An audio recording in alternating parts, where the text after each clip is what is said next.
ถงเพลได้มันลงตุงติงกระตุกน้ำบ่มาอาบน้ำแล้วละเมื่อแล้วตักน้ำมาเลยโอ้ไปทางไหนปลาแล้วเอาเจ้าก็เป็นแม่หางอีล่ะเป็นแม่หางคักเนาะถงเจ้าเนาะเอากับไฟเชื่อนี้ก็ขยะสูบเชื่อก็สูบไปเลยเกาะพร้อมบ่สูบเกาะพร้อมเกาะเนาะ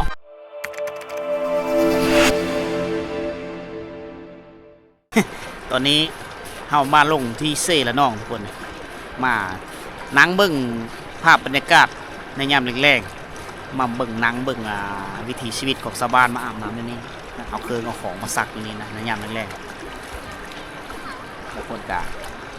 เสือเบ็ดน้ำกันไม่เลิกทุกคนเพลงหัวเข้าเพลงแข้งอยู่มันเป็นแกง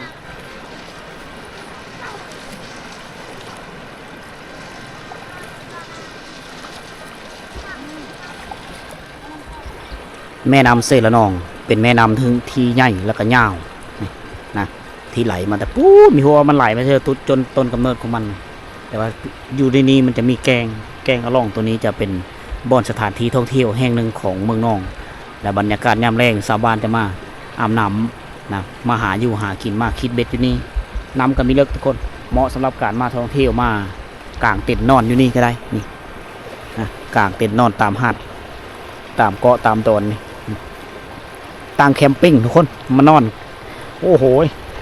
นอนกินลมชมวิวนี่คักขนาดเลย เดี๋ยวมีโอกาสวางแผนกับทีมงานมาอาบน้ำเซ่นะเอาหาซื้ออันยูนกินมากินอยู่นี่ปิ้งหาซีนเพื่อมาปิ้งกินคักทุกคน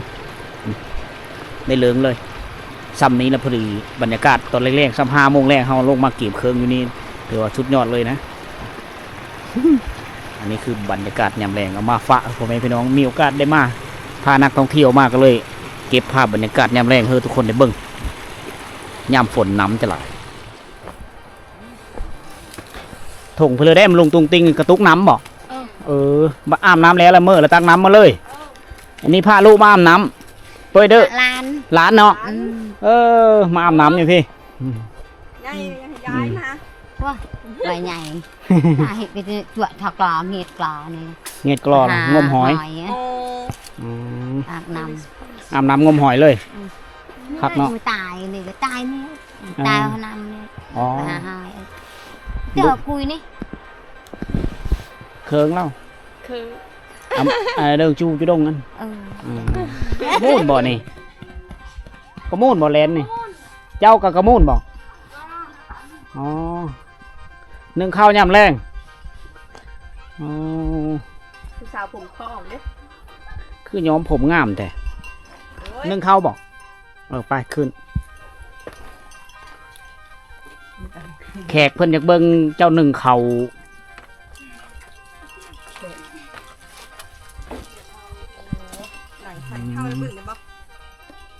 ไหนเฮารถมีเป็นเพิ่นอยู่เฮิร์นกับเพิ่น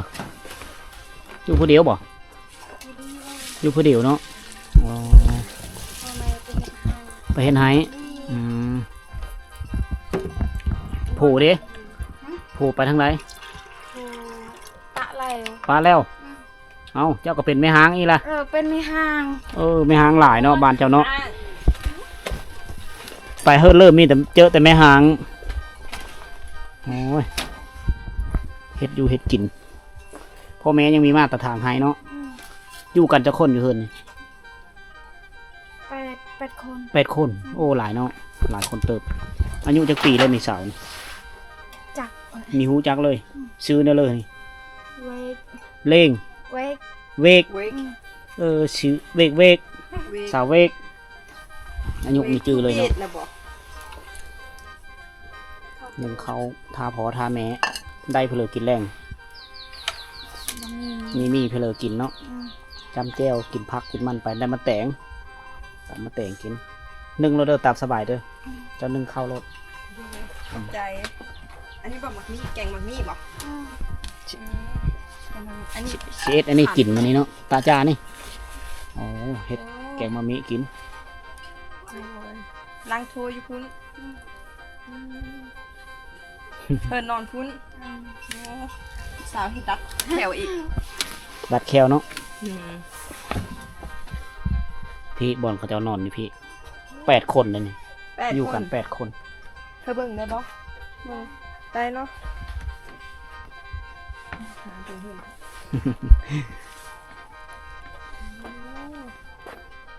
ปลูกผักเสือกระตุกกระหยัง อ๋อถอดไข่ กดระวังนะ ตายครับไปดีตายลูกหมอไปดีใจโอ้ยมาครูบาวอ้ำบอกบอกอ้ำได้นี่เขาซื้ออ้ำได้นี่ อ๋อซื้อ เรากำลังเตาเรียง เราเอาบ่ฮู้แล้วว่า สลาว เวกเนาะ ไว้ เวกสาวเวกเราหากระโบคือกินนี่มันลืมนี่ล่ะสาวเวกไปอยู่เอาผูบ้านเลยตะเก่า บันโล บ้านนรงค์ บันโล บ้านโลบ้านโลอยู่เฮิร์นโพได้จากปีฮะ มา6 6 ปีปีได้ลูกจักคน 2 2มานํบ่ลูกเอามานํบ่อยู่บ่ได้เอามานํติอยู่น้ำโพ เรากำลังเรียง ก่อนเดิงชูจังได๋ มานำไปไหนมานำปุกยะคือ อ๋อปั่นกันคนละคนเลย น้องเวกเพิ่นนึ่งข้าว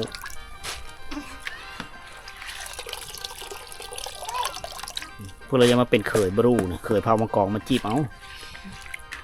แต่มีฮับประกาศจีบเพื่อได้คอยได้มีฮับติดต่อก็พร้อมเพราะว่ามันคนละจีบเจอยังมีผู้มาจีบเนาะได้จากปีแล้วมาอยู่เฮิร์นพ่อแม่เนี่ย ประมาณ6 เดือน 6 เดือนโอ้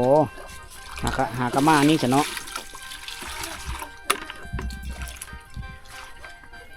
เจ้าบ่ได้ไปทางให้น้ำพ่อแม่บ่บางมื้อก็ไปเปาะดูเปาะแต่จุชไร จะบ่แล้วกี่กูจุงตะไทย อ๋อจะไปทำไปเฮ็ดรับจ้าง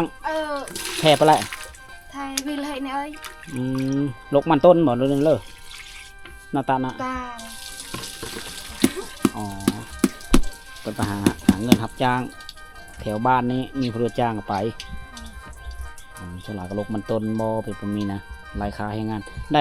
เขาจ้างมือเท่าเลย ประมาณ12:50 รายเป็นมือบอกค่าให้งาน มือเท่าไหร่ น้องก็ดัง มูตะไงมาแหละ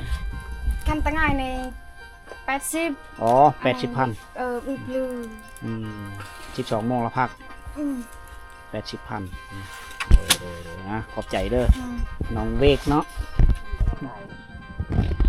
ตั้งโชว์โพนคักเนาะ เอาเถอะไอ้ดอยไม่รอจังหวะยาดาวฮะไอ้ดอย เก็บสิไปตักน้ำได้นี่ เด้อตักน้ำ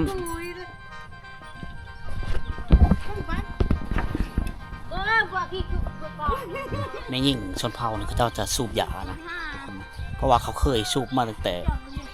เขาในยุคตะกี้เนี่ยเป็นผู้สาวเขาสูบนะเขาเลยสูบมาคู่มือแต่ผู้สาวยุคใหม่คู่มือนี่เขาไม่สูบแล้วทุกคนนะเป็นสารบ้านซ่องของูขอควายไปดิไก่เห่าตุ้มเห่าเคาะเห่าแรงเลยบรรยากาศยามแรงๆล่ะผมมีลูกสาวนะห้ามเองเนาะแม่เนาะใครมีลูกสาวตักเฮ้เนาะ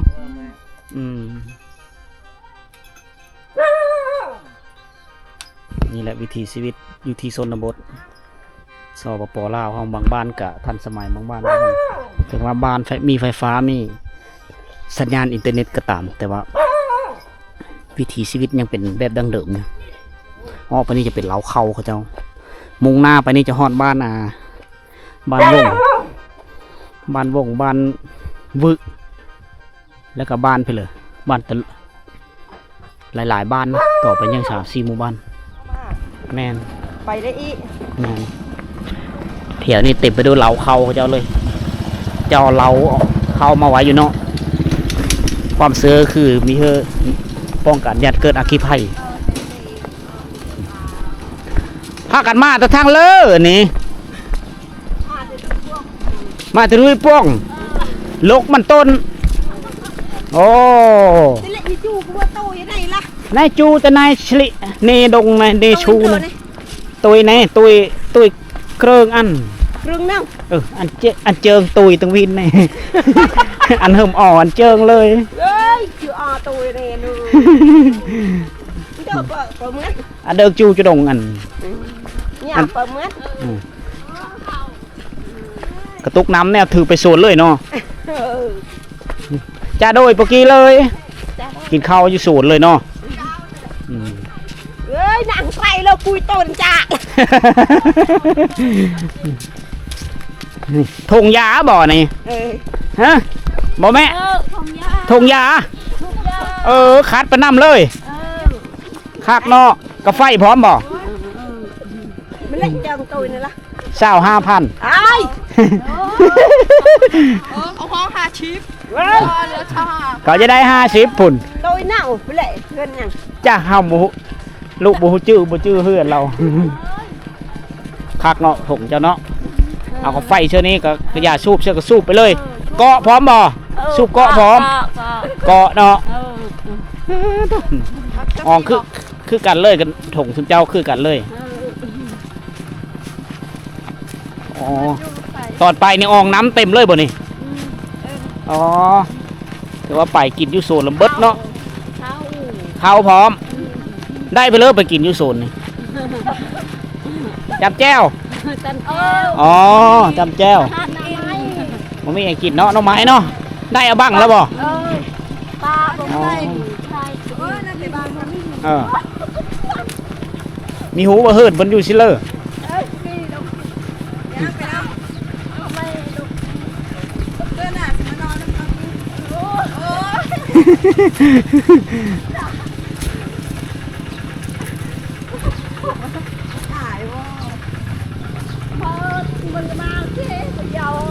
อ๋อ เมื่อไรตูดิกลับเข้าจะเนี่ยเพิ่นยาว ยังเห็นเฮิร์นเห็นเฮิร์นเจ้าเพิ่นนี่นอนแล้วฮอนเฮิร์นแล้วเนาะอ๋อพี่เลอนี่ เข้า เชื่อไปสีอยู่นี่ใครดีได้64เนาะโอ้สุกสล้อเลย ไอ้หลอก สุกไปเลย อันเดียวเนาะ อันสุกอันเดียวเลย เขาเจ้าจะเสียอยู่นี่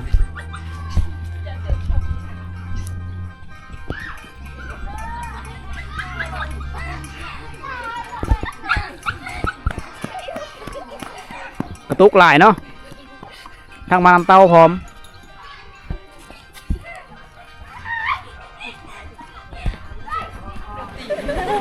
ต่ำเข้าเนาะต่ำเข้าคุกมือเนาะตะเก่าเนาะก็เลยได้กล้ามเนื้อเขาเจ้าจะแข็งจะใหญ่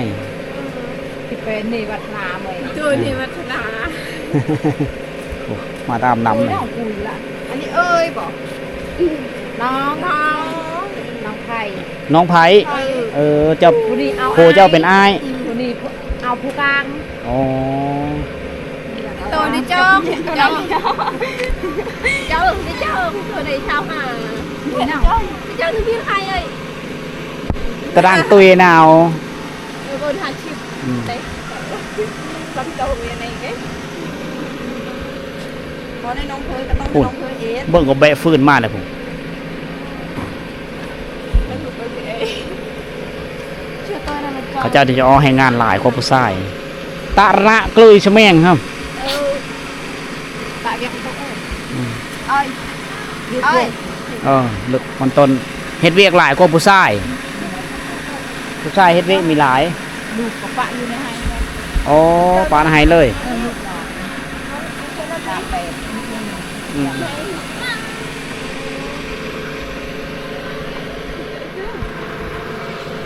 กุยจุแหละนี่ เข้า กุยจุชิมาชี ชี่ อ๋อข้าวเปิก เขาเพิ่ม เอาไปนี่ ไปนี่ อ๋อไปสีเข้า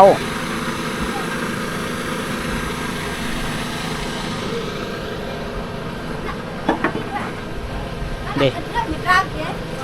เก็บสีเข้าแล้ว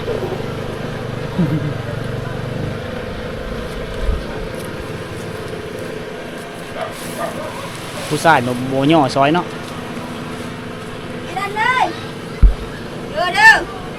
ส่วนหลายไม่ยิ่งเขาจะเฮ็ดเวะต่ำเข้าคันไม่ได้ต่ำมันก็คือเอาเข้ามาฉี่เองเลย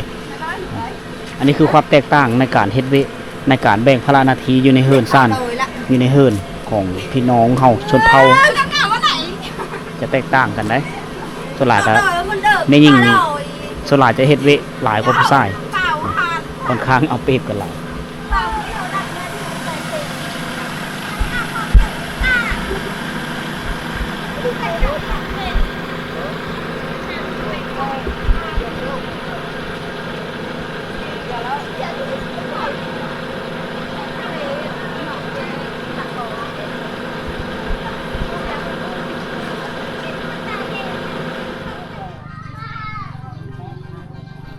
คำมาแล้วอากาศก็ร้อนเฮ